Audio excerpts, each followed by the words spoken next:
আমরা একটু মনে করিনি প্রথমেই যে শব্দের মধ্যে মূর্ধন্য ব্যবহারের নিয়মগুলো কি কি আছে। এই যে কোথায় মূর্ধন্য হবে তার যে নিয়ম, নিয়ম মানে একটা নিয়ম নয়, এক সেট নিয়ম, সেই নিয়মগুলোকে একসাথে বলা হয় নত্য বিধান। কি বলা হয়? নত্য বিধান। মানে যেখানে দন্তন্য ব্যবহার না করে আমাকে মূর্ধন্য ব্যবহার করতে হবে, তাই তো? তো প্রথমেই দেখো যেটা আমরা করেছিলাম যে রি র এবং স্বর পরে যে ন হবে সেটা কিন্তু মূর্ধন্য হতে হবে। একটা ছড়াও করিয়ে দিয়েছিলাম। দ্বিতীয় হচ্ছে কি, উপসর্গ তোমরা এখনো জানো না, তোমাদেরকে পড়ানো হয়নি। 20টি, কারো কারো মতে 22টি উপসর্গ আছে। উপসর্গগুলো কি করে? সংস্কৃত উপসর্গ হচ্ছে ধাতুর আগে বসে ধাতুর অর্থকে পরিবর্তন করে। ঠিক আছে? ধাতুর অর্থকে আরও দৃঢ় করতে পারে, ধাতুর অর্থকে পরিবর্তন করতে পারে, ধাতুর অর্থকে বিপরীত করতে পারে। তো এই যে উপসর্গ বললাম এবং ধাতু বললাম, এই দুটোই তোমরা জানো না, জানার দরকার নেই। ঠিক আছে? এইটুকু জেনে রাখো যে ধাতু নামে একটা বস্তু আছে ব্যাকরণে, আর উপসর্গ নামে একটা বস্তু আছে ব্যাকরণে। উপসর্গ সাধারণভাবে ধাতুর আগে যুক্ত হয়, এইটুকু মনে থাকবে তো? ব্যাস। এবার উপসর্গ যে 20টি অথবা 22টি, মানে নির্দূর, এই দুটো উপসর্গেরই আরেকটা রূপ হয় নিজ-দূষ। কাজে কাজেই কেউ কেউ ওই নিজ-দূষকে নির্দূরের মধ্যেই ধরেন, আবার কেউ কেউ ওই দুটোকে আলাদা ধরেন, ফলে 20 বা 22। যাই হোক, এই উপসর্গগুলোর মধ্যে 4টে উপসর্গ, প্র, পরা, পরি এবং নির। প দিয়ে 3টা, প্র, পরা, পরি, আর দন্তন্য দিয়ে একটা, নির। প্র, পরা, পরি এবং নির, এই উপসর্গের পরে যে নটা থাকবে এটা কিন্তু মূর্ধন্য হয়ে যাবে। যেমন নাম, দন্তন্য একার ম নাম, এর আগে যদি প্র বসিয়ে দিই তাহলে হবে প্রণাম। কিন্তু প্র উপসর্গের পরে কি নিয়ম? মূর্ধন্য হবে। তখন প্রণাম বানানের ওই যে যেটা দন্তন্য ছিল আগে, ওটা মূর্ধন্য করে দিতে হবে। তাহলে প্রণাম এই বানানে মূর্ধন্য একার ম, যদিও নাম বানানটা দন্তন্য একার ম। কেন হলো মূর্ধন্য? কারণ এর আগে একটি উপসর্গ বসিয়েছি প্র। ঠিক আছে? 3 নম্বর যে নিয়মটা, সেটা হচ্ছে রির স্বর পরে দন্তন্য থাকলে তো দন্তন্য থাকবে না, দন্তন্যটাকে মূর্ধন্য হতেই হবে। হ্যাঁ, মাথাটা কেটে দেবো। এরপরে রি র স্বয়ের পরে যদি স্বরবর্ণ থাকে, তারপরে যদি ন থাকে, সেই নটা মূর্ধন্য হয়ে যাবে। আগেই বলেছিলাম রি এর পরে স্বরবর্ণ থাকা সম্ভব নয়, দুটো স্বরবর্ণ পাশাপাশি থাকে না। তাহলে র অথবা স্বয়ের পরে যদি কোনো স্বরবর্ণ থাকে, তারপরে যদি কোনো ন থাকে, সেই নটা মূর্ধন্য হবে। আচ্ছা, এরপরে দেখো যে যদি রি র অথবা স আর ন এর মাঝে যদি ক বর্গের কোনো বর্ণ থাকে, ক, খ, গ বা ঘ যদি থাকে, তাহলে কিন্তু মূর্ধন্য বসাতে হবে। প্রথমে রি কিংবা র, তারপরে ক, খ, গ, ঘ যা খুশি থাকতে পারে, রি কিংবা র কিংবা স, তারপরে ক, খ, গ, ঘ যা খুশি থাকতে পারে।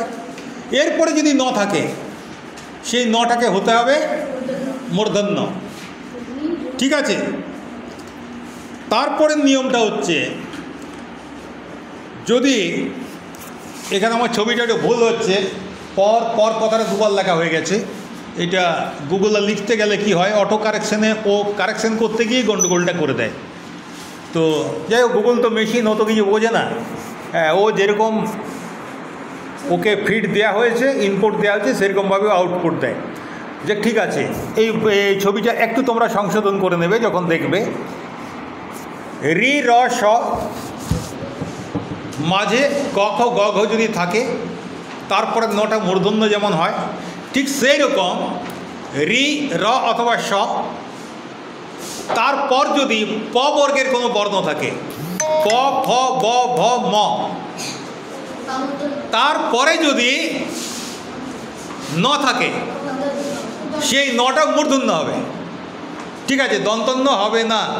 তাহলে রি র স, তারপরে প বর্গের যে কোনো বর্ণ, তারপরে নটা কি ন হবে? মূর্ধন্য হবে।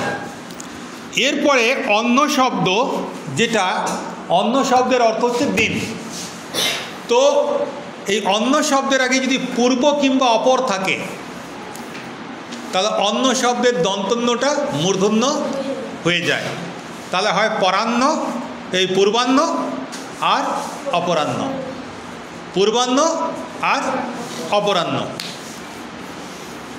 এবারে অয়ন শব্দ, অয়ন শব্দটার বানান হচ্ছে অ অন্তস্থ দন্তন্য। ঠিক আছে, অয়ন শব্দটার অর্থ হচ্ছে, এই অয়ন শব্দটার বানান হচ্ছে অ অন্তস্থ দন্তন্য। কিন্তু এই অয়নের আগে যদি পর থাকে, পার থাকে, উত্তর থাকে এবং নারও থাকে, তাহলে দন্তন্যটা হয়ে যাবে মূর্ধন্য। যেমন ধরো, পর দিয়ে পরযুক্ত অয়ন সমান পরায়ণ, অয়ন বানানটাই দন্তন্য, কিন্তু পরায়ণ বানানটাই হবে মূর্ধন্য। কেন? কারণ অয়ন শব্দের আগে যোগ হয়েছে পর। ঠিক আছে, তাহলে পরায়ণ শব্দটার বানানটা হবে মূর্ধন্য, যদিও অয়ন শব্দটার আসল বানান হচ্ছে দন্তন্য। এরপরে পার, পর আর পার, পার শব্দের পরেও অয়নের দন্তন্যটা মূর্ধন্যয়ে পরিণত হয়ে যাবে। পারযুক্ত অয়ন সমান পারায়ণ, তখন আর দন্তন্য থাকবে না, কি হয়ে যাবে? মূর্ধন্য হয়ে যাবে। চান্দ্র শব্দের আগে, চান্দ্র মানে চাঁদ সম্বন্ধীয়, চান্দ্র শব্দের আগে যদি, চান্দ্র শব্দের পরে যদি অয়ন থাকে, চন্দ্রায়ন, সেটা হয়ে যাবে মূর্ধন্য। আর নার শব্দের পরে যদি অয়ন থাকে, কি হবে? নারায়ণ, ভগবান বিষ্ণু। তো নারায়ণের দুটা ন, শুরু হচ্ছে দন্তন্য দিয়ে আর শেষ হচ্ছে মূর্ধন্য দিয়ে। ঠিক আছে, তাহলে কি শিখলাম? পর, পার, উত্তর এবং চান্দ্র এবং নার। তাহলে কটা হলো? 5টা। পর, পার, উত্তর, চান্দ্র ও নার, এই 5টা শব্দের পরে যদি অয়ন থাকে, তাহলে সেইটা মূর্ধন্য হয়ে যায়। ঠিক আছে, আরেকটা নিয়ম দেখো, কি বলেছি? ঘরের লোক ঘরের লোককে পছন্দ করবে। ট ঠ ড ঢ মূর্ধন্যর আগে যদি কোনো ন আসতে চায়, সেই নটাকে মূর্ধন্য হতে হবে, ওরা অন্য ঘরের লোককে নেবে না। তাই ঘণ্টা বানান ঘ মূর্ধন্য টয় আকার, কণ্ঠ বানান ক মূর্ধন্যয় ঠ, দণ্ড বানান, কি বললাম? হ্যাঁ, দ মূর্ধন্যয় ঢ, ড। আচ্ছা, ঢেন্ঢন নামে একজন কবি ছিলেন, ঢেন্ঢন পাহা। তো ঢেন্ঢন বানানটা কি ঢয়কার, মূর্ধন্য ঢ দন্তন্য, ঢেন্ঢন। তাহলে হচ্ছে ওখানেও মূর্ধন্য, মানে ট ঠ ড ঢ এবং মূর্ধন্য, এদের পরে যদি, মানে এদের সঙ্গে যদি ন যোগ হয়, সেই নটা হয়ে যাবে মূর্ধন্য। এটা বোঝা গেছে? এরপরে দেখো, কতকগুলো শব্দ কোনো নিয়মকানুন ছাড়াই স্বাভাবিকভাবেই মূর্ধন্য ব্যবহার করে, সেই সব শব্দের বানানে মূর্ধন্য আছে। তো সেই ছড়াটা তোমরা যদি মনে রাখতে পারো, শব্দগুলো দিয়ে একটা ছড়া বানানো হয়েছে। সেই ছড়াটা বানিয়েছেন ভাষাবিদ জ্যোতিভূষণ চাকি। তো সেই ছড়াটা যদি তোমরা মুখস্থ রাখতে পারো তাহলে এই বানানগুলো আর ভুল হবে না। তোমাদেরকে আগের দিন এটা করিয়েছি, আজকে শুধু আমি পড়ছি, তোমরা শুনবে। বাণিজ্য লাবণ্য শোণিত আপন কঙ্কন কৌন গণনা গণিত চাণক্য তৌন নিপুণ লবণ বণিক গুণবীণা কণা মণি পানি বান পনমাণিক্য নৈপুণ্য গণ্য ফণি পুণ্যগণ। এটা তোমাদের অনেকেরই মনে আছে। তাহলে কোথায় কোথায় ন ব্যবহার করব, এর যা কিছু নিয়ম, সমস্ত নিয়ম আমরা শিখে গেলাম। এরপরে আমাদের কাজটা কি? এরপরে আমরা বাংলা, অঙ্ক, ইতিহাস, ভূগোল, বিজ্ঞান যে কোনো বইয়ে যেখানেই দেখতে পাবো বানানে মূর্ধন্য আছে, সেই মূর্ধন্য দিয়া বানানটি খাতায় লিখব আর মেলাবো যে কোন নিয়মে এইটা হচ্ছে। কি ঠিক আছে? তাহলে আর মূর্ধন্য দন্তন্বয়ে জীবনে আমাদের ভুল হবে না। কি বললাম? কোন বিষয়ের বই দেখার দরকার নেই, গল্পের বইও হতে পারে। যেখানে দেখতে পাবে যে বানানে মূর্ধন্য আছে, সঙ্গে সঙ্গে সেই বানানটি টুক করে লিখে নেবে খাতায়, আর পরে ভাববে যে এটা কোন নিয়মে মূর্ধন্য হলো। এই নিয়মগুলোর মধ্যেই হবে। তাও যদি খুঁজে না পাও, তারপরে আমাকে জিজ্ঞাসা করবে, আমি তোমাদেরকে উত্তর দিয়ে দেব।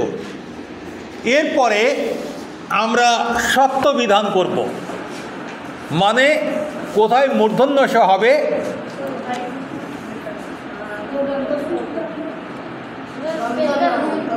কোথায় দন্ত স হবে, কোথায় তালব্য স আছে, এই জায়গায় যাব না। কোথায় মূর্ধন্য স হবে সেই বিষয়ে যে নিয়মগুলো আছে সেগুলো আমরা জানব। কিন্তু আজকে তো নত্য বিধানের নিয়মগুলো জানলাম, অনেকগুলো নিয়ম আজকে হলো, যদিও রিভিশন এগুলো একবার তোমাদের করানো হয়েছিল কয়েকটা জায়গা, কিন্তু তবু আজকে অনেকগুলো নিয়ম আলোচনা হলো। এরপরে যদি আরও নিয়ম আলোচনা করি তাহলে তোমাদের মাথায় সেটা একটু বোঝা হয়ে দাঁড়াতে পারে। সেই জন্যে নিয়ম না করে আজকে আমরা এই যে কতগুলো শব্দ নিয়ম ছাড়াই যেমন মূর্ধন্য ব্যবহার করে, সেরকম কিছু শব্দ আছে মূর্ধন্য ছাড়াই, তাই নিয়ম ছাড়াই তারা মূর্ধন্য সব ব্যবহার করে। তো সেইগুলোর একটা ছড়া আছে জ্যোতিভূষণ চাকির, আজকে শুধু সেইটুকু করব। আমি আগে পড়ব, তোমরা পড়বে না, ঠিক আছে? আমি একটু পরিবর্তন করেছি, সেরকম করে পড়তে হবে। আষাঢ় ঈশত উষর নিকষ বিশেষণ ভাষা উষা বিশেষ ষোড়শ বিষাণ বিষ দৌষ পুষ্প মহিষ মুষিক প্রদোষ প্রত্যুষ ভূষণ ভূষা শেষ বাষ্প ভাষ্য পৈষ্য মেষ।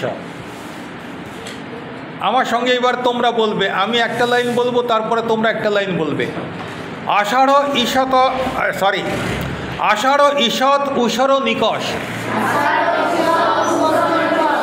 আষাঢ় ঈষৎ উষর নিকষ বিশেষণ ভাষা উষা বিশেষ ষোড়শ বিষাণ বিষ দোষ পুষ্প মহিষ মুষিক প্রদোষ প্রত্যুষ ভূষণ ভূষা শেষ বাষ্প ভাষ্য পৈষ্য মেষ। আমি পাল্টে দিলাম ওই জায়গাটা, যাতে ছন্দটা ঠিকঠাক আনতে পারি, মুখস্থ করতে পারি যাতে সহজে। ঠিক আছে?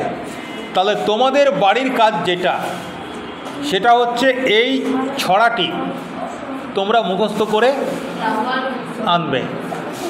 ঠিক আছে?